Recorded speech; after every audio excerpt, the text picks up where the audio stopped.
Bonjour et bienvenue dans ma chaîne Crypto Momo pour un résumé de l'actualité crypto. Donc aujourd'hui le 17 février, le cours des cryptos légèrement en baisse, donc moins de 67% pour un Bitcoin qui est à 23 868 dollars, l'Ethereum à 1661 dollars avec une baisse de 0,3%, le BNB en baisse de 2,27% pour un montant de 310 dollars. Donc le seul qui monte c'est le Matic à plus 7%. Donc le Matic avec une remontée qui est probablement due aux Zitka UVM qui sortent très prochainement et leur annonce de sortir le projet le 28 mars, si je me souviens bien. Donc, rien d'inquiétant après la remontée qu'on a eue dans les derniers jours. C'est normal de consolider légèrement. Donc, pour moi, rien d'inquiétant. Ensuite, la Banque du Japon qui lance son CBDC donc pour mai. Donc, ils veulent lancer leur yen digital. Ils veulent commencer le plus tôt possible. Donc, eux, c'est un partenariat avec XLM. Donc, ils vont lancer ça le plus rapidement possible. Donc, il faut savoir qu'au Japon, les stablecoins internationaux et étrangers sont interdits, comme l'USDT et le Tether, qui sont interdits donc depuis longtemps. Euh, Maintenant, avec la relancée de cette CBDC, ils pensent à réautoriser donc ces monnaies et ces stablecoins étrangers. Ils vont voir comment ils vont le faire.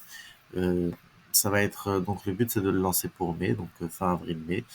On va voir comment ça se lance. Il faut savoir qu'au Japon, en ce moment, ils ont une politique économique assez, assez étrange où ils ont décidé de ne pas augmenter les taux d'intérêt comme le reste du monde et où ils continuent à imprimer de la monnaie. Donc, pour stimuler l'économie du Japon qui irait plutôt mal. Donc, eux, ils ont fait le choix inverse et de pas ralentir l'inflation.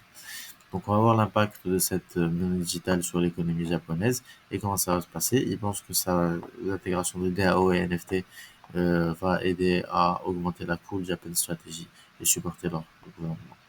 Donc, ça, c'est un des premiers pays qui adopte une monnaie digitale. On va voir qu'il y a une vraie trend là-dessus avec un deuxième pays qui adopte une monnaie digitale, donc l'Ukraine, et qui va lancer sa MNBC, donc monnaie numérique de banque centrale. L'Ukraine, c'est un projet qui s'appelle Nirivia.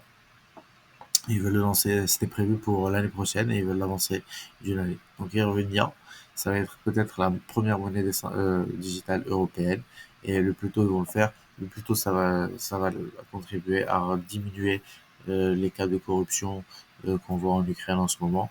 Donc ça va permettre de mieux tracer ce qui est fait par cette monnaie et de cet argent.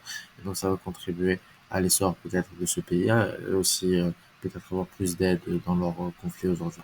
Donc un pays en guerre qui reste quand même concentré sur des projets de monnaie centralisée. Donc j'espère que ça va bien se passer pour eux. On va voir ce qu'il en sera dans les prochains mois. Il y a ensuite, pas un pays, mais une compagnie qui se lance aussi dans une monnaie digitale. Celle-ci sera très centralisée. Donc, c'est JP Morgan qui veut se lancer sur le stablecoin qu'ils appellent des deposit tokens.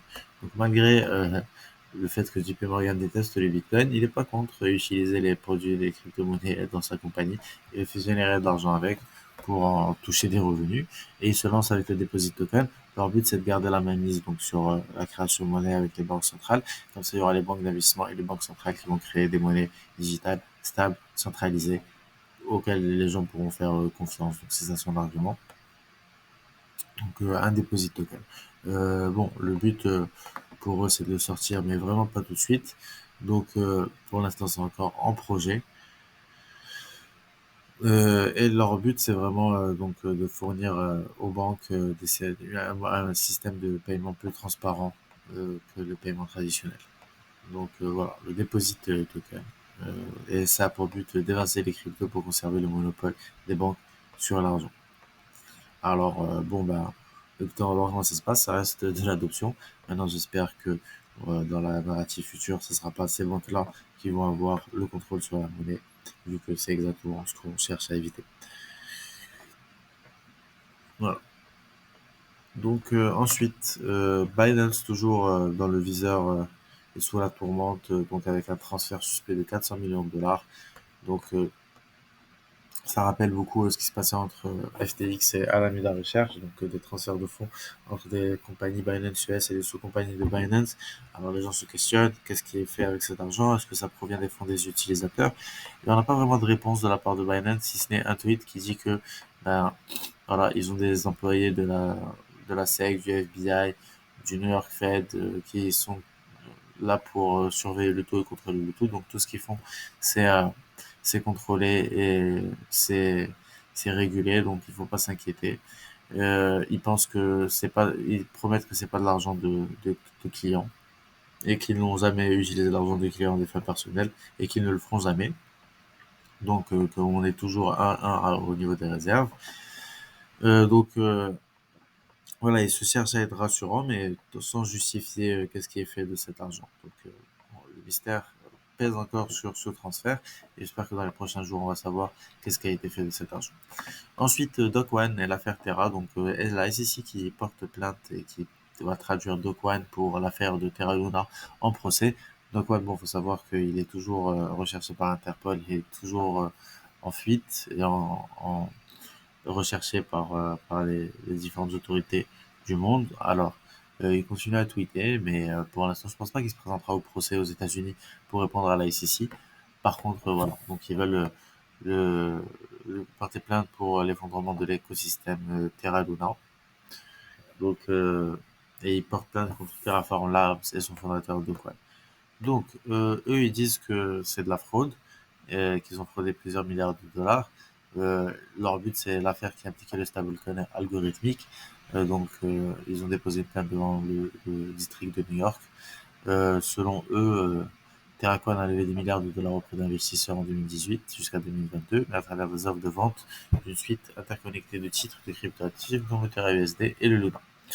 Donc ils reprochent à Terra Luna d'avoir offert des arguments séduisants qu'ils ont utilisés pour vendre leur stablecoin en indiquant aux investisseurs que l'UST permettrait de générer jusqu'à 20% d'intérêt rémunérateur. Toujours, quand vous voyez des intérêts aussi hauts sur des stablecoins, moi je me poserai la question de comprendre d'où vient ce rendement et est-ce que c'est sustainable sur le long terme. Maintenant, voilà, donc ils disent qu'ils ont trompé et induit les investisseurs en erreur en leur faisant de fausses promesses. Donc on va voir comment ça se déroule et est-ce qu'il va se présenter, est-ce que le procès aura bien lieu. Alors on verra bien. Ensuite, on va parler de pénurie d'Ethereum sur les exchanges, donc quelles en sont les raisons. Donc on voit ici qu'il y a que de plus en plus de pénurie et de différence entre le prix et le nombre d'Ethereum sur les échanges. Alors ça, c'est créé par plusieurs éléments. Donc on voit 37% des Ethereum qui ont fui les échanges suite au scandale de FTX. Donc les gens, ils commencent à garder leur crypto sur leur propre clé et les gens sont plus méfiants des exchanges. Avec ce qui s'est passé sur Celsius, FTX, Mangox, je pense que les gens commencent à apprendre de leurs erreurs. Donc moi je le dis toujours, gardez vos cryptos sur vos clés, pas vos clés, pas vos cryptos, donc ne gardez pas sur les échanges, ou du moins qu'une très faible partie, si vous voulez profiter du staking ou du trading. Il y a un projet qui s'appelle Deep Waters qui va sortir prochainement, qui va vous permettre donc de staker votre argent à travers une clé API qui va être reliée à votre ledger.